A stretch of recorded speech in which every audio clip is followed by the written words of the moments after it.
Digital modulation is the counterpart of, rather, digital modulations are counterpart of the analog modulation bandpass modulation techniques.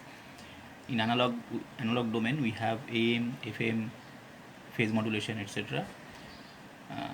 In digital domain, those AM will be converted into amplitude shift keying, or ASK, something like that. So these are basically the counterpart.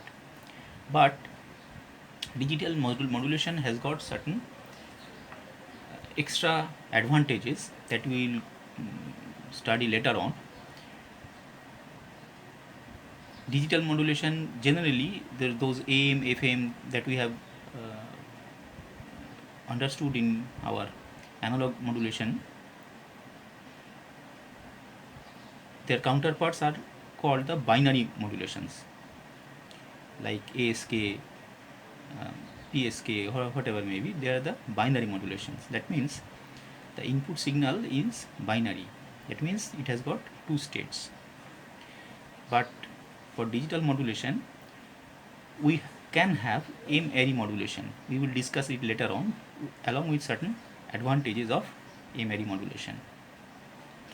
But for the time being, we will try to understand the binary digital modulation technique. So first, the modulation technique that we are going to study is the amplitude shift keying. Amplitude shift keying. Keying means switching. So just like amplitude modulation, here also the amplitude of the sinusoidal carrier will change depending on the binary baseband signal. So here we can say the ASK signal can be represented like, for logic 1, the amplitude will be represented by, say, A1. For logic 0, the amplitude will be represented by, say, A0. And A1 and A0, they are two different things. They have got certain different values. So the ASK signal can be represented in this way. If omega c is the omega c equal to 2 pi fc, where fc is the carrier frequency, we can write A1 cos or sine, whatever may be, omega ct for logic 1, and A0 cos omega ct for logic 0. So this is how we can represent the amplitude shift keying signal. Now, why it is called keying or switching? Because the signal amplitude will momentarily changed or suddenly changed from A1 to A0 or A0 to A1. That is why it is called switching, just like switching action. Well, there is another variance of this ASK. If A0 equal to 0, then this ASK is called the on-off keying.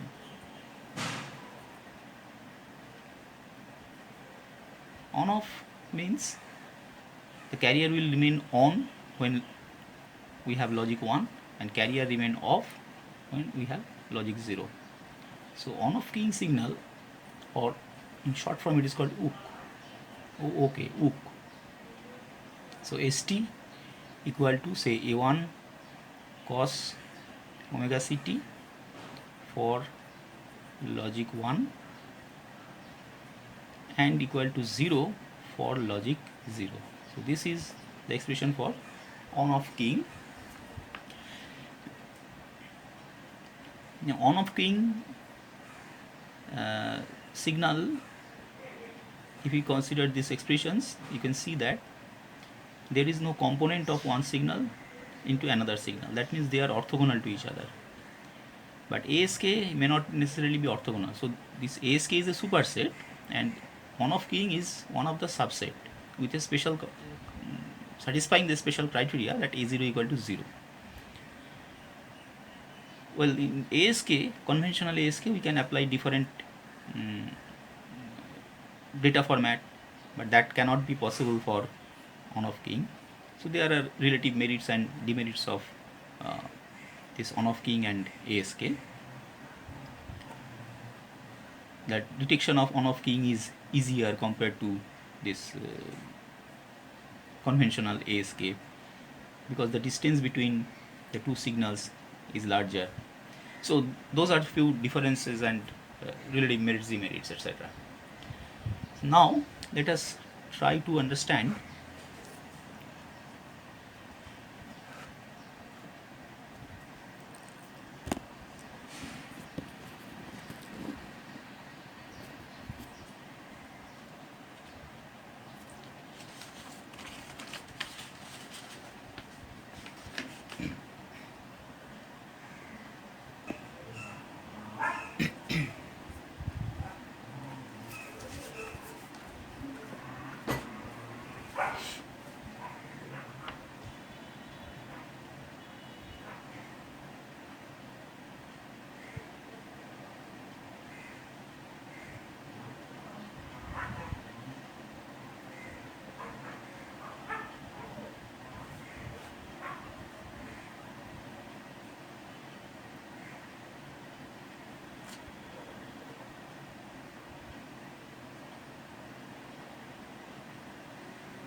and to make this, and not only that, we must need bit synchronization as well, because this integrator should work within 1 bit time.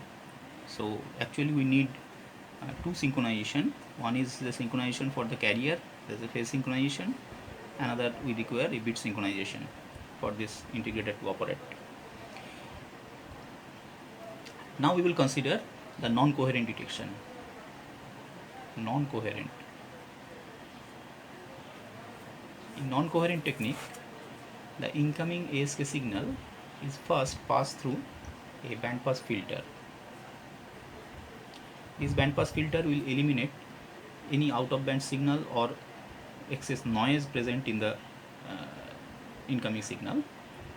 Those out of band signal, out of band noise will be washed away by this band pass filter. Next we have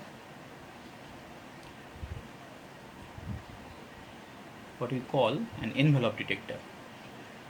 So we have a rectifier along with low pass filter. So this combination is nothing but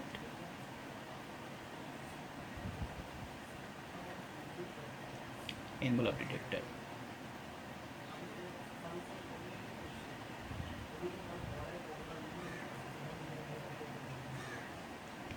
The output is then sampled and given to some decision device or comparator. So output will be compared with some threshold voltage, say Vt, and we will get the output signal.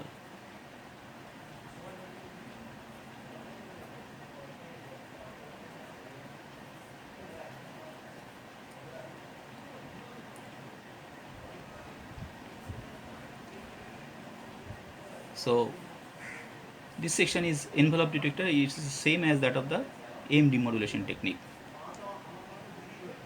So here we have to take the samples. That means we need a clock, and that clock must come from the synchronizer circuit. And if there is some problem in this clock, obviously we will get erroneous result. So in non-coherent technique we require bit synchronizer, though we don't require any phase synchronization for the carrier because we don't have any locally generated carrier at all. So this is all about ASK in simplified fashion.